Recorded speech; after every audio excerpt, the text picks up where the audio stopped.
Well, thank you to the Prime Minister for being here today, and this is a really great day for Albertans.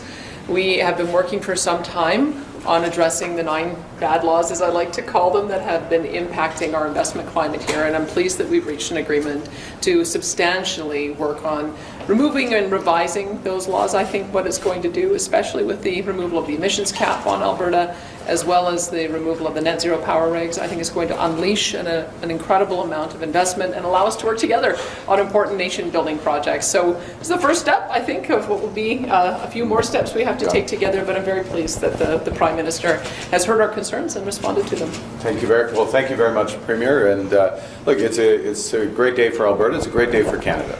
And at the heart of what is a multifaceted agreement, we have more work to do going forward, but a multifaceted agreement.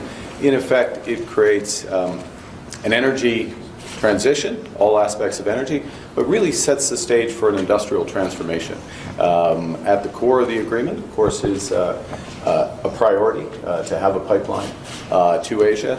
That's going to make Canada stronger, more independent, more resilient, more sustainable, because the way we're going to do that is in combination with the Pathways project, which will be the largest carbon capture project in the world. It'll mean that Alberta barrels of bitumen are amongst the lowest energy intensive in the world, therefore competitive not just for tomorrow, but for decades, as well as creating a whole new industry for Alberta and for Canada. In addition, agreements, or at least intentions around nuclear power, interties with other provinces, sovereign data centers, huge opportunity, huge necessity for Alberta and for Canada. And it's all done in a spirit of cooperation, partnership, and trust. So as the Premier just referenced, some adjustments to regulations, adjustments here in terms of strengthening the tier system, methane regs, enhancing methane regs, a cooperation agreement on regulation, which will help us move forward more efficiently and effectively. And also, just on the point of cooperation, at the heart of this is cooperation and partnership with Indigenous peoples in Alberta, in British Columbia, as they're affected. Unprecedented opportunities for Indigenous ownership, partnership, economic benefits, as well as substantial economic benefits for the people of British Columbia. So this is Canada working. This is cooperative federalism. This is Canada building with Alberta, building with Canada, building for today, but building very much for the future. And I'm very grateful, Premier, for your hard work and the hard work of your team to get us to this point. We've got more work to do, but we're going to work hard at doing it. Excellent.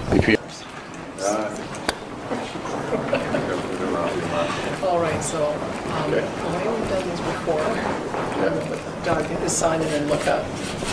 Okay, you want to sign and look up? Yeah. They won't be able to tell if it's just a photo, but it's okay.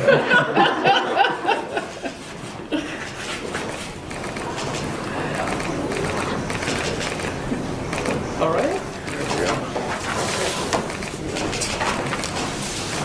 Pretty good penmanship. Lost art.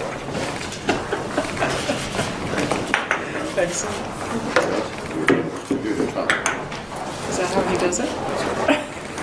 I think you got a little thumbs up.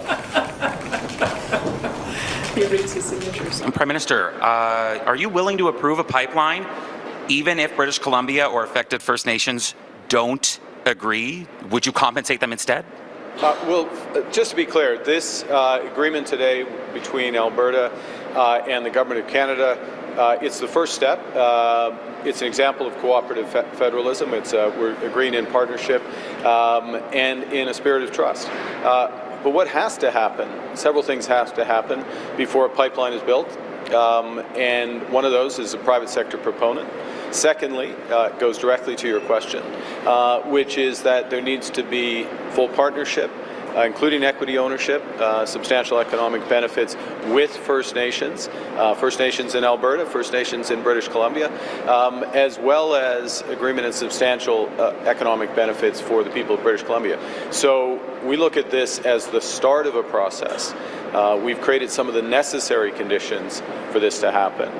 but there's a lot more work to do, and very much in the spirit of partnership. And just to follow up to that, what if there aren't any private sector proponents? You mentioned them there. Well, if there's not a private sector proponent, there won't be a pipeline. I mean, and let me say another thing, if I could, just to take advantage of your question, which this agreement is about much more than just a pipeline. Pipeline's obviously an important component to this, and specifically as a priority of Pipeline to Asia. But it's also the Pathways Project, the world's largest carbon capture storage project, a project that will make Alberta energy, specifically oil and gas, competitive for the long term, because it'll make it low carbon. A project that will create an entirely new industry, an industry that needs workers, like the workers here. It's also about nuclear, building nuclear capacity in Alberta, building interties, transmission interties. We need a lot of iron for transmission interties with British Columbia, with Saskatchewan, so we have a much more efficient and competitive and lower cost grid.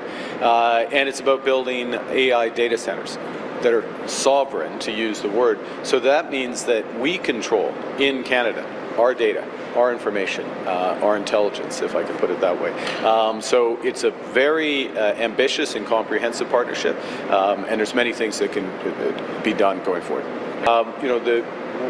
What is in this agreement are the components, the two things. One is an agreement that then is finalized and made more specific over the course of the next several months by the start of April. But at its core is tightening the tier system, which is the industrial carbon price system here in Alberta, to a level of at least $130 with a pass price from there. What does that mean? It means more than a 6 times increase in the industrial price of carbon, from its effective level, which is much lower than the headline level, the effective level, to the level that's committed in the agreement. That's the first thing. The second is methane reductions in methane, more than 75% reductions in methane by 2035, that commitment that's there. Thirdly, it creates the conditions for this big investment in the Pathways Project, the largest in the world, which will have huge reductions in emissions, the equivalent of taking more than 90% of the cars and trucks off the roads here in Alberta in the first phase of that project. It also creates the conditions for nuclear power and the conditions for interties between British Columbia, which is a clean grid, with Saskatchewan, with the Northwest Territories and Yukon, all to make it more efficient, more sustainable. We are going to get to our greenhouse gas objectives, our climate objectives, by only through massive investment. And so we need agreements like this in order to drive that massive investment. That's one of the reasons why this is a good day for Alberta.